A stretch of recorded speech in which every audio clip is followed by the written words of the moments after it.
It's another edition of Time About the Movies, and today we're taking a look at the films of February 9th, 1996. 5 movies in particular to look at today, so let's go ahead and jump on into it. And we'll start off, of course, with the biggest new release of the weekend, and that is, of course, John Travolta and Christian Slater in the action thriller Broken Arrow.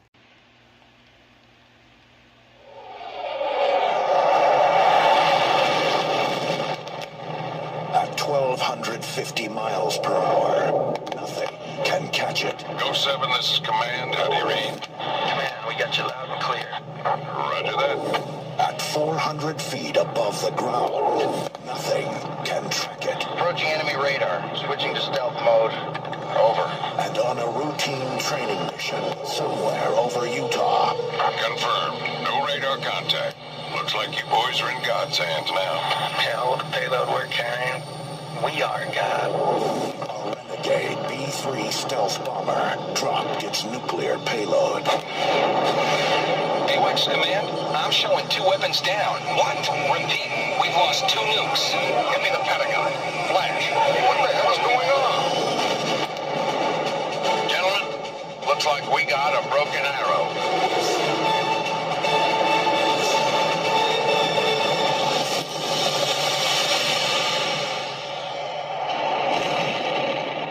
Flawless effects there. I mean, did you see the way that stealth bomber looked? And I mean, flawless visual effects there.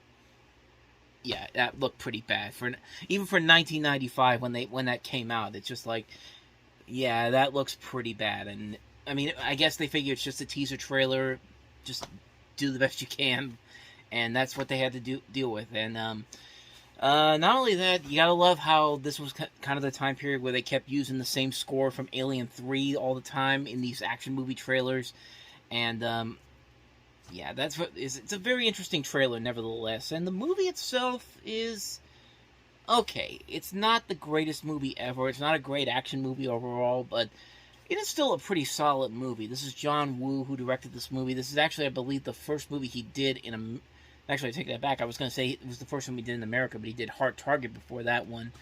But this was the movie that kind of jump-started his action film career in the late 90s, because after this, of course, he would reunite with Travolta again for Face Off, which is a far superior movie compared to this film, but we'll get to that when we get to 97. But Broken Arrow overall is a very fun movie. It's a very flawed film, nevertheless. It's still a very solid action movie all around. John Travolta's having the time, and Christian Slater work off each other very well. You can tell Travolta's having the time of his life with this performance that he's given. I mean, he has probably the best line in the entire movie. The way he just has to say the line, "Yeah, ain't it cool?" But only John Travolta can make it sound as badass as it does in this movie. You're out of your mind. Ain't it cool? Just that one simple line makes it all the more badass. And interestingly enough, John Travolta was actually going to play the Christian Slater role in this movie, and Christian Slater was going to be Travolta, but they switched that around, and maybe that gave him the idea for Face Off, honestly, to have him, is of course with that premise right there. But again, we'll save that one for when we get to 97. But the film overall is a lot of fun. It's a very solid action film. Story-wise, not the best, but you know what? It works on all the other levels. The music overall is great. Hans Zimmer does a great job with the score. Some have even said this is one of his best scores he's ever done, which it's hard to say because he's done so many great scores, but it's a really solid one all around, and it's just really a great film overall. The interesting side note, we talked last week about how, in the last episode, about how Black Sheep was very interesting for Gene Siskel because it was the first movie that he ever walked out of in the history of his years of reviewing movies. Well, on this very same show, I believe that this actually aired when they did the review for this, he actually gave the film a marginal thumbs up, but as the review went along and Roger Ebert was talking about everything he didn't like about it, he actually reversed his thumb down. From a thumbs up to a thumbs down, which I thought was very interesting. It's one of the few times that actually in the middle of a review that one of the reviewers had a positive review to go for it, and then all of a sudden at the end of it, they literally went back down to a thumbs down. I mean, I actually believe it was the same episode as the Black Sheep review, which would have made for a very interesting week for that particular show, but that's one of the more notable things that I remember about this particular film overall. But the film itself is still a very fun action film. It does deliver what it promises. It's good fun all around. It doesn't need to do anything smart or creative, but it does give you more than enough to be very entertained by it overall. it's a very solid film overall. I can't recommend it enough. If you like a good, fun, turn your brain off action film, Broken Arrow is definitely the one to check out. So, with that said, let's move on to the next movie, and that is the star-studded Beautiful Girls. That is unbelievable. A mysterious stranger just came to town. Does she have a boyfriend? A girl like that's born with a boyfriend. And for 3 lifelong friends, Do you guys find her shot? nothing will ever be the same. Critics call Beautiful Girls the first great comedy of the year. You boys take the ladies way too serious. 2 thumbs up. The cast is dynamite. Don't miss it. She's good. Beautiful Girls. It's the best. Rated R. Now playing. So in the film, you see Matt Dillon's in this, also Lauren Holly, Timothy Hutton, Rosie O'Donnell, Marshall Plimpton, Martha Plimpton, Martha Plimpton, Natalie Portman, Michael Rappaport, Mira Sorvino, Uma Thurman. This is directed by Ted Demme, who had just done The Ref and also did Who's the Man, and makes another pretty good film overall here. It's a nice little ensemble comedy. The performances overall are very strong. The writing overall is very good. It fits the theme of the 1990s overall. It's a decent little romantic comedy. There really isn't anything too spectacular about it to make it kind of stand out on its own. Sometimes it can be a little too formulaic at times, but the movie for the most part works because the cast is so very good in this film, and this is one of Natalie Portman's early film roles, and I wouldn't be surprised if this was actually the one that actually convinced George Lucas to cast her in Star Wars: The Phantom Menace. I could be wrong on that, but she really is one of the standouts of this film, and everybody in this movie does a really good job in here. The writing is very solid, and it really doesn't really have a lot there. It really doesn't have a lot there to make it stand out on its own, but as far as a solid romantic comedy overall is, it definitely delivers on all of that, mostly because of the cast itself and the way that it presents itself for the time period, the late 90s in New York City. It's a very interesting time at that point, and these characters work off each other very well to make the movie stand up on its own on that particular level. Not from a story level, but from a character level, it works well enough to make it really enjoyable. A nice little film overall. I recommend checking it out. Beautiful Girls, really good film. So, with that said, let's move on to the next movie. Yes, I am going to keep that in there, but on to the next film, and that is Kenneth Branagh's A Midwinter's Tale. This production wants to be extremely innovative in the way we communicate.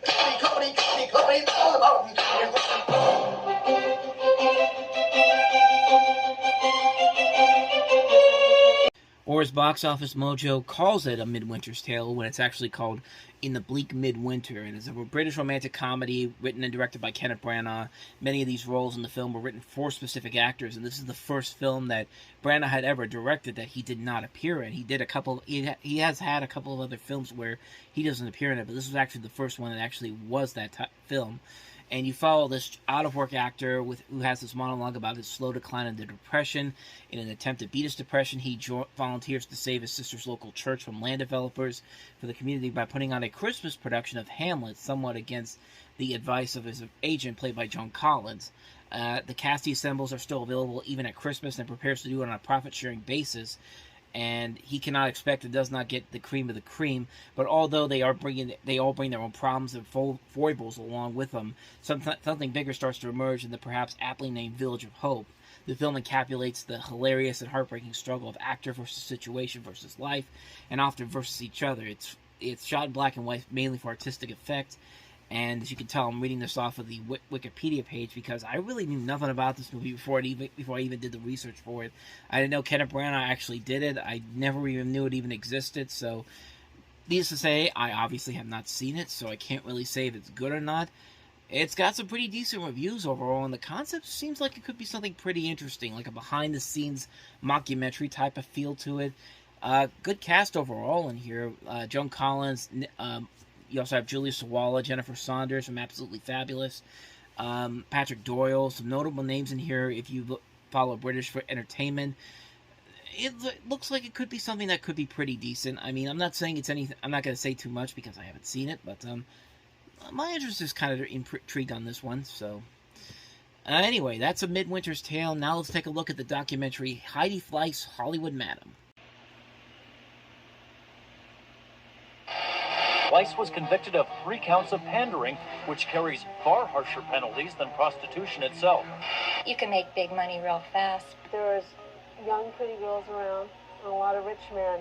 People that you would not even imagine go out with prostitute. It would shock a lot of people. They wanted, like, your typical California, innocent, untouched, 18-year-old blonde. I need a woman. Do you want me to find you one? Do you, honey? You would have to just talk nasty to him. Would weasel so much money out of this guy. As a person, she was a really good friend. She's probably one of the most horrible human beings I've ever met in my life. A lot of times they hired us just to sit and watch them do drugs. She had a way with men. Men liked her. She became a different person. She became a mean, ice-cold bitch. Hollywood doesn't want to be revealed. Hi, honey, I just slept with 30 guys. Here's the money. Let's go home and sleep together. So some of you might be a little too young to know who Heidi Fleiss was. Well, Heidi Fleiss basically ran an upscale prostitution ring based in Los Angeles in the 1990s and was often referred to as said Hollywood Madam. She'd also worked as a columnist and a television personality regularly in the 90s, and by 1990, Fleiss severed links with several of people that she worked with, beginning her own prostitution ring. By 91, she became very successful. She was able to reject women who wished to work with her. And by 93, but then in 93, she was arrested for multiple charges, including attempted pandering. And they went through all these different federal charges that were filed in 94. Fleiss posted $1 million bail. 2 years later, her conviction was overturned. Her appeal bond was set at $200,000. She was then arrested again for tax evasion in 1996 and sentenced to 7 years in prison, even though she only served 20 months in California and was actually released to a halfway house in 1998. There's a huge story behind this person, and she actually turned it into a decent reality show career in the 2000s. There was a made-for-TV movie about her with Tony Soprano's daughter, Jamie Lynn Scala. There was also a number of reality shows she was in, including Celebrity Rehab with Dr. Drew, Celebrity Big Brother. She actually had an instructional DVD called Sex Tips with Heidi Fleiss and Victoria Sellers.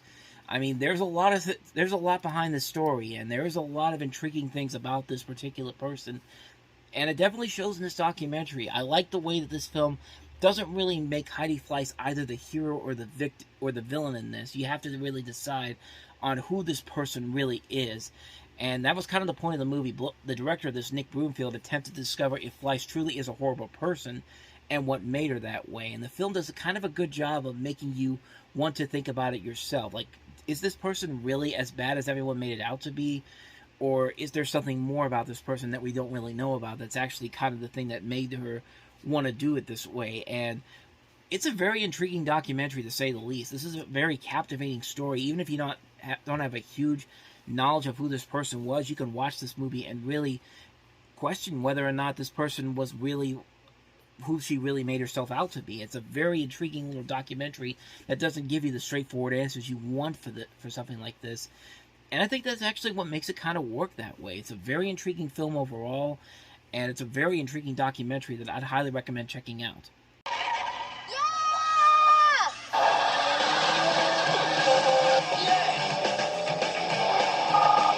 Well, you still my car, leave me with this piece of shit. You realise how much a car costs? What side of the road are you on, Billy? There's one car stolen every 60 seconds in this city. Now that's an epidemic. And those are scenes from our last movie, which is Shopping, which is directed by Paul W.S. Anderson. Now you're wondering, this is the same Paul W.S. Anderson that did Mortal Kombat in the year before, in 1995. However, this was actually the first movie that he actually directed. It was actually filmed and shot in the UK in 1990. It came out in 1994, and then I guess after Mortal Kombat's success, they released it here in America. And you see a lot of notable names in this movie. You see Sadie Frost. You see Jude Law in one of his earliest film roles. He actually met his wife, Sadie Frost, on the set of this film in particular. You also have Sean Pertwee, who you later see as Alfred in the Gotham TV series.